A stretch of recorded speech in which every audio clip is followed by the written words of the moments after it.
I'm going to change all this. Yes.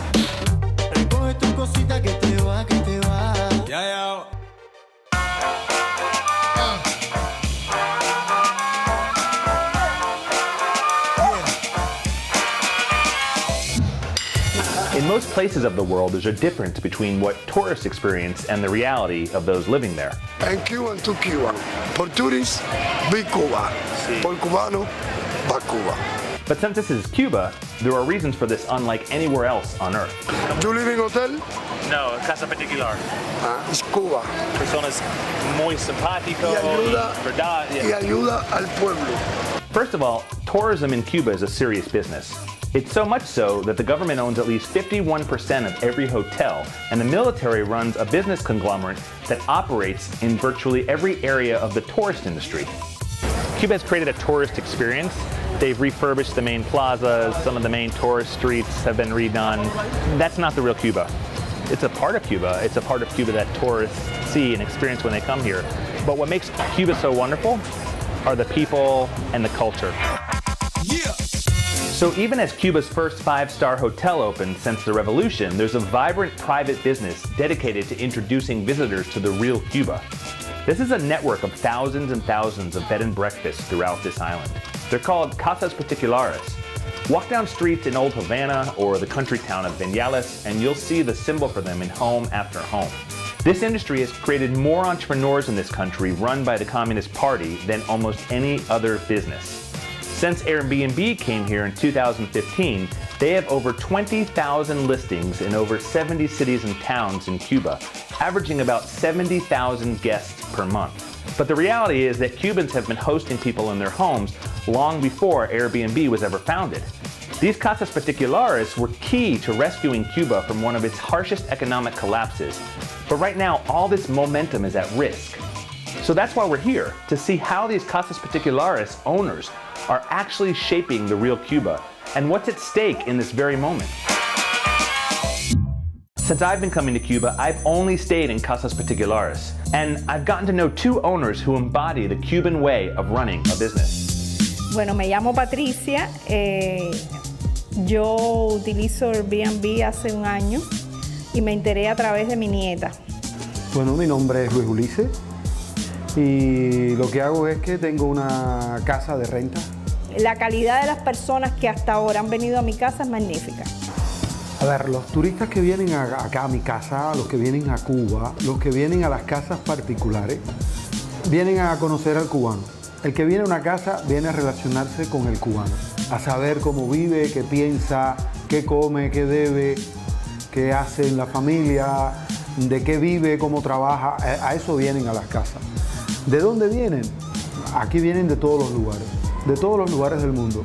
Both Patricia and Ulysses have these historic homes and they welcome guests as family in a way that just seems natural. But hosting here has challenges. Y entonces, bueno, yo traté por mis medios de comenzar a hacer contactos con Airbnb, pero mi internet no funcionaba. One of the reasons internet is so hard in Cuba is average Cubans aren't allowed to have it in their homes. Entonces, a través de Claudia, una amiga mía, que se conecta en el parque. So several workarounds have been created to make this business work in Cuba, including how money is handled in a virtually cash-only society. Airbnb te hace el contacto con una agencia que se llama Va Cuba, que son personas que te traen el dinero a la casa. For Ulysses, the challenges are even more basic. El mayor reto de esta casa o de cualquier casa, pienso yo que pueden ser los suministros. Que esto lleva jabón, papel sanitario, lleva mucho material de higiene, limpieza. The most basic of supplies are hard to come by here. Some of this is due to the almost 60-year embargo the US has imposed, and some of it is because the state is the biggest retailer for the country.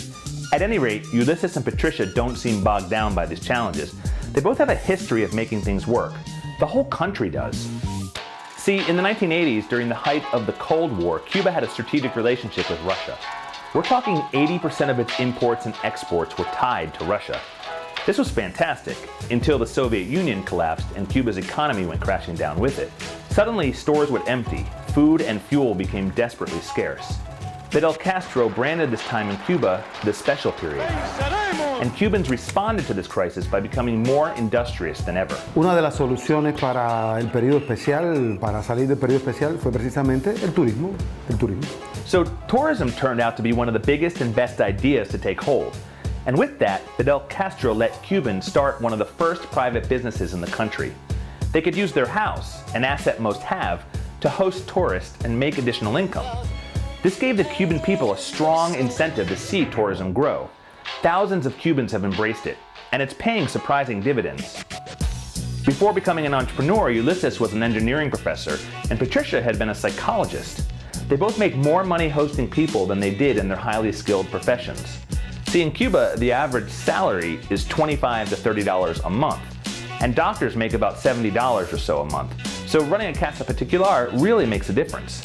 La competencia es buena, pero la relación es mucho mejor. Que el cubano siempre ha vivido de esa manera, ayudándose los unos a los otros y los otros a los unos. Siempre ha sido así y espero que siempre sea así. There is progress. I mean, make no mistake about it, this is a country still run by the Communist Party, but things are happening here. There is change happening, and there is forward momentum. I've seen it. Buildings are getting restored. More people are starting Casas Particulares. Momentum has been building. And then more challenges have arisen. U.S. relations with Cuba have recently been hardening again.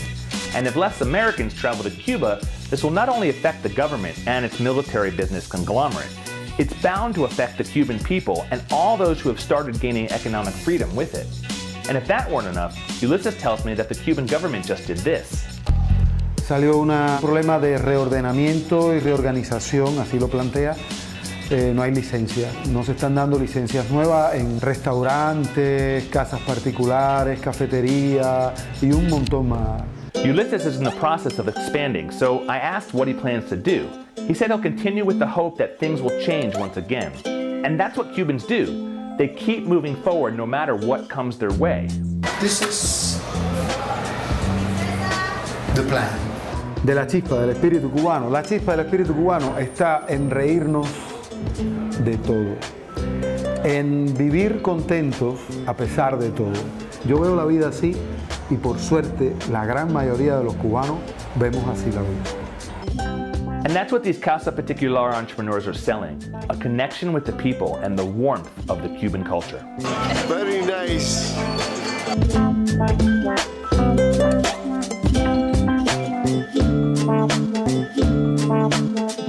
Wow.